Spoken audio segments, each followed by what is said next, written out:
Sunteți în căutarea echilibrului într-o lume haotică? Permiteți-ne să vă călăuzim prin fiecare piatră a brățării chakrei și semnificații. Apatit, chakra gâtului. Apatitul, vocea sufletului. El încurajează exprimarea adevărată de sine și comunicarea fără teamă, încarnând esența albastră a chakrei gâtului. Serafinit, chakra inimii. Serafinit, piatra iubirii divine și a păcii. Ea deschide inima pentru iertare și încredere, rezonând cu esența verde a chakrei inimii. Citrin, chakra plexului solar. Citrinul, simbolul voinței. El vă încarcă cu energie și încredere, strălucind ca esența chakrei plexului solar.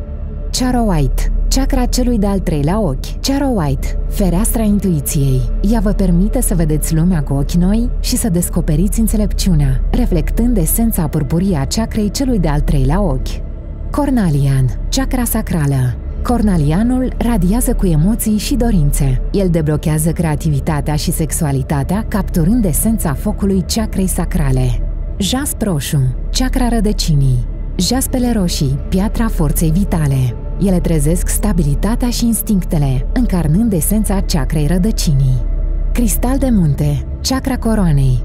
Cristalul de munte, puntea către univers. El se conectează la conștiința superioară și dezvăluie lumea interioară, reprezentând esența clară a chakrei coroanei.